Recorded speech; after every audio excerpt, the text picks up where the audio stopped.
Y estamos en el barrio de San Cristóbal, en la ciudad de Buenos Aires, con el doctor Horacio Roverano. ¿Cómo le va, Horacio?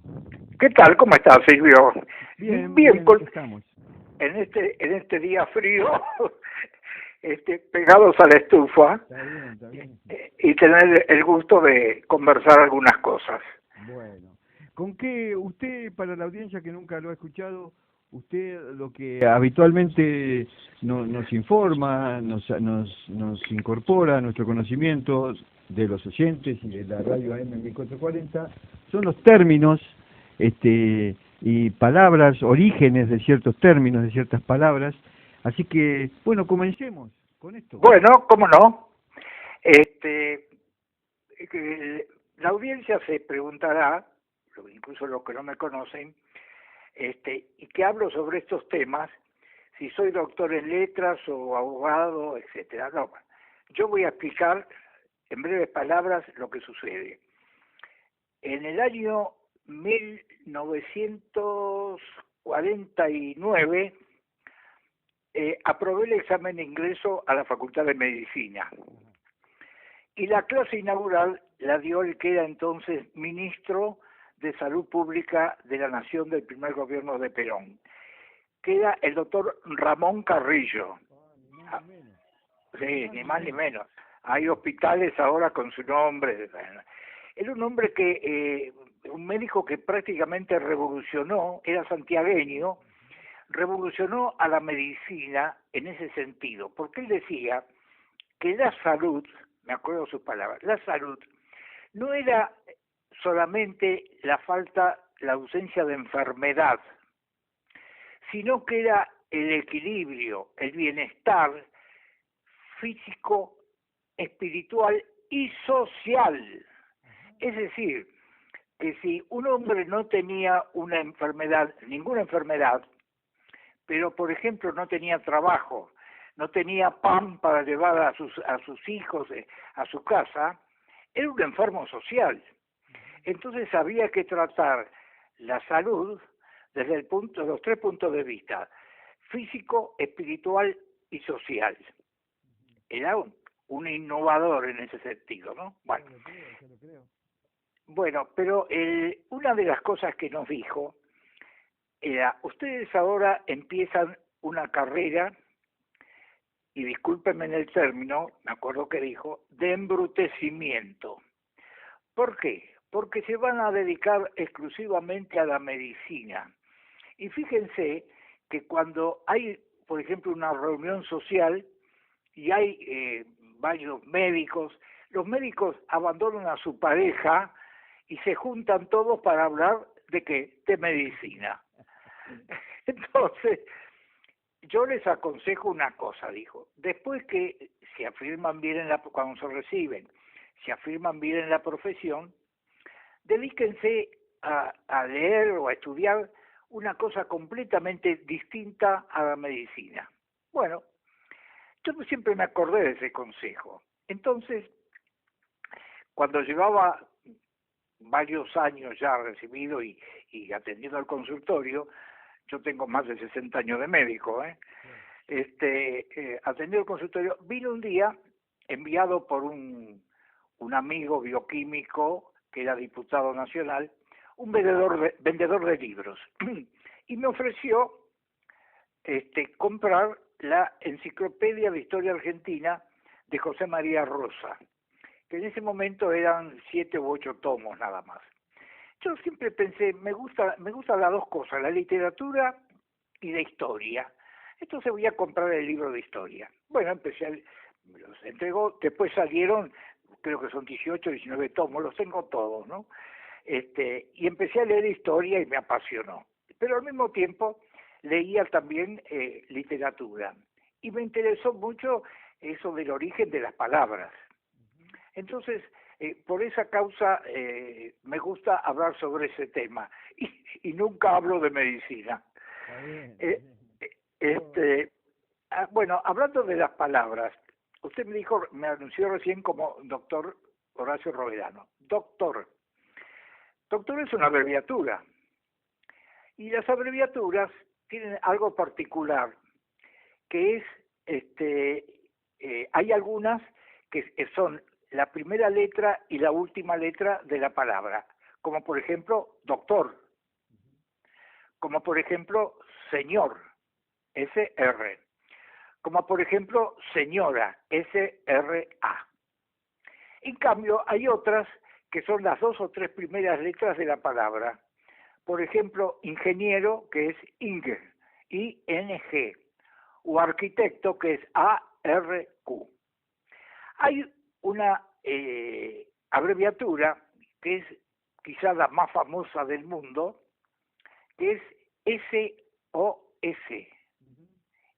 SOS, SOS, que es un llamado de auxilio, un pedido de socorro.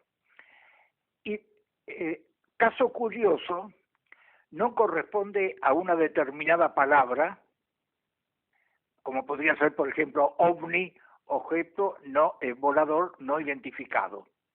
SOS no significa la abreviatura de ninguna palabra, sino que han buscado explicaciones para eso, han dicho que significa socorrernos o sucumbimos, socorro o socorro, save our ship, salva nuestro barco, pero incluso en lunfardo lo tradujeron como se estamos ahogando, se estamos. Pero la verdad que es una palabra, es una cosa, no tiene no es la abreviatura de una palabra, sino que como el medio de comunicación para los que estaban, eso se empezó a usar en la navegación, como medio de comunicación cuando alguien estaba en peligro en medio del mar, que tenían el telégrafo, que era el medio de comunicación. Entonces, la S son 3 toques cortos, la O 3 toques largos y la S otros 3 toques cortos. De esa manera, en los barcos que estuvieran en las cercanías, se enteraban de que había alguien en peligro. SOS. Bueno, dicho esto, vamos a hablar. Hay algo que me enteré una vez y me llamó mucho la atención. Es una persona que se llamaba Luis Braille. Luis Braille. Braille quedó ciego a los 3 años por un accidente. Y, por supuesto, fue creciendo sin poder leer. Entonces, se enteró en 1820 que un capitán de artillería del ejército francés, durante la guerra del 14-18, había inventado un sistema para que los soldados en las trincheras pudieran leer sin luz, porque la luz atraía al enemigo, lógicamente. En aquella época era una guerra de trincheras, no de bombas atómicas como ahora, ¿no? Era una guerra de trincheras. Entonces, en la oscuridad, los soldados podían leer. ¿Cómo leían? Al tacto. Y él se interesó en eso. Tenía 12 años. Empezó a estudiar el método. Y tardó 3 años. Hasta que lo presentó en una institución, que es el Instituto Nacional de Ciegos, y lo aprobaron. Y es el alfabeto Braille, con el cual los ciegos al tacto leen lo que está escrito en distintas formas, en distintas letras, digamos, inventadas por Braille. Es uno de los grandes inventos de la humanidad, ¿no? Vamos a ver ahora el origen de algunas palabras. Por ejemplo, hay países o ciudades que le han dado el nombre a cosas que fueron después mundiales. Por ejemplo, el género Casimir viene de una ciudad que se llama Cachemira. Entonces, ¿Dónde Cachemira... está esta ciudad? ¿Sabe usted? ¿Cómo? ¿En qué país está? En la India. En la India, perfecto. Sí, Cachemira. Claro. Después tenemos también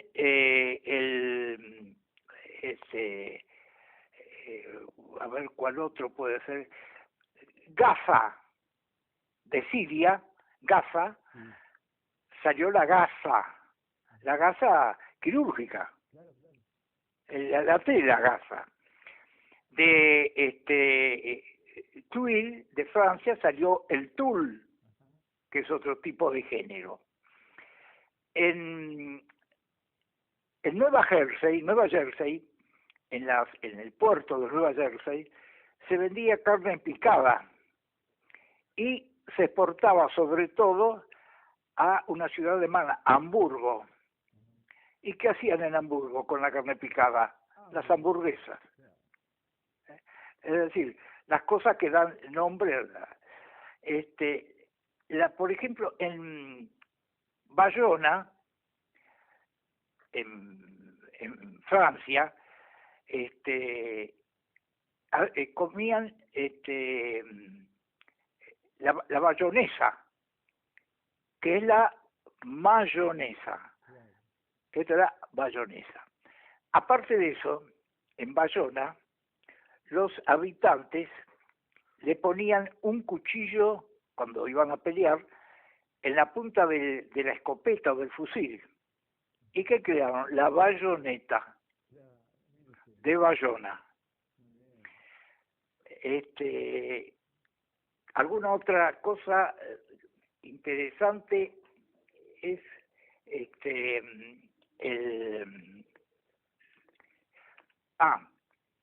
en el año 1870 los que practicaban tenis en Inglaterra estaban fastidiados porque el invierno en Inglaterra es terrible, ¿no? Dura muchos meses con lluvia, niebla, etcétera, ¿no? Entonces no podían practicar el tenis. Entonces se les ocurrió jugarlo adentro del club. Y en una mesa de billar, a los costados, justo en la mitad, pusieron en cada costado 2 o 3 libros apilados y una soga que unía estas 2 pilas de libros. Y con una especie de paleta que era la tapa de una caja de habanos y un corcho, le pegaban al corcho con la tapa de la caja de habanos y la pasaban al otro lado de la soga, y del otro lado la volvían a pasar al otro. Bueno, después se fue perfeccionando, ya se armó una mesa especial para eso, con una red, seguían pegando con un corcho, hasta a alguien se le ocurrió poner hacer una pelotita de celuloide. Y empezaron a jugar con eso. Lo llamaban tenis de mesa, pero cuando llegó a China, a los chinos, que son unos practicantes fervorosos de ese juego, se les ocurrió poner la onomatopeya, es decir, el sonido que producía el jugar eso. Cuando le pegaban con la paleta, era ping, y cuando la pelotita picaba en la mesa, era pon. Entonces así nació la palabra ping-pong. Muy bien, muy bien. Bueno, Horacio, le quiero agradecer, muy ameno sus comentarios, sus palabras, sus explicaciones. Y bueno, sobre todo me gustó mucho lo que comentó sobre el famoso doctor al comienzo, Carrillo. Ramón Carrillo, claro, exactamente. Y sobre todo muy sabio, me hizo revalorarlo más todavía al doctor Carrillo con esto que dijo de que los doctores hablan únicamente de qué, de medicina. De medicina. Sí, me pareció muy sabio. Bueno, muy bien. Del doctor Carrillo tengo también otra anécdota relacionada con él, pero si quiere lo contamos la próxima vez. Cuéntela. No, ellos eran 11 hermanos. 11 hermanos. Uno de ellos trabajaba en el Servicio Meteorológico Nacional, era empleado del Servicio Meteorológico Nacional. Entonces, cuando el Servicio Meteorológico Nacional, cuando nombraron a Carrillo ministro, el edificio del ministerio estaba al lado de donde funcionaba el Servicio Meteorológico Nacional. Entonces, Carrillo lo llevó al hermano a trabajar con él, lógicamente, pero seguía cobrando el sueldo como empleado del Servicio Meteorológico. Es decir, no había ninguna corrupción, ¿no? Es decir, cobraba el sueldo del Servicio Meteorológico, pero trabajaba con el hermano en el Ministerio de Salud Pública. En esa oportunidad, yo pude conocerlo porque en el año 52, sí, yo había salido del servicio militar y el gobierno de Perón había puesto nos había dado una beca a los estudiantes universitarios que consistía en, nos pagaban, se llamaba compensación, nos pagaban 500 pesos por mes, que era un poco más de la mitad de un sueldo común, ¿no? Y teníamos que cumplir 5 horas de trabajo, pero podíamos salir para ir a clase sin obligación de reponer el horario. E incluso se podía llevar los libros para estudiar en la oficina durante la mitad del tiempo. Es decir, yo, por ejemplo, trabajaba de 8 a 13. Entonces, llegaba a las 8 de la mañana, trabajaba hasta las 10:30 y después tomaba los libros, me iba a la biblioteca que estaba en el subsuelo del Servicio Meteorológico y ahí estudiaba hasta la 1, hasta la hora de salir. Así que era una serie de facilidades que nos daban. Entonces ahí conocí a uno de los hermanos de Carrillo. Cuando en el 55 cayó el gobierno, por supuesto, Carrillo tuvo que exiliarse, se fue a Río de Janeiro, a Brasil, donde murió. Y el hermano, el que trabajaba ahí en el servicio meteorológico, también lo echaron, por supuesto, ¿no? Así que pasó el tiempo y yo ya era médico en el Hospital Ramos Mejía, en la sala 3, y un día vi un visitador médico y me pareció cara conocida. Y me acerqué y le dije, ¿usted no es el Carrillo? Me dice, sí. Y uno se acuerda de mí y le digo, sí, ¿cómo le va? Y qué sé yo. Bueno, me dio lástima verlo, me contó. Dice, sí, me despidieron y me quedé sin trabajo. Tuve que trabajar como visitador médico, estaba trabajando de visitador médico, pero de un laboratorio chico, muy precario, etcétera. Y me dio lástima porque estaba con un saco de un traje y un pantalón de otro traje, y con la camisa del cuello raída y recosida, ¿no? Me dolió tanto lo que le habían hecho a ese hombre, injustamente, porque él no había sido corrupto ni nada, estaba haciendo lo normal, ¿no? Pero fue una venganza tremenda esa. Bueno, muy bien, muy bien. Muchísimas gracias, doctor Horacio Roverano, por bueno, estas anécdotas, estas terminologías, estas palabras que usted nos ilustra una vez por semana. Muchas gracias, Horacio. No, al contrario, es un gusto. Buenas tardes y un saludo grande para todos sus oyentes. Muy bien, buenas tardes. Hasta la próxima.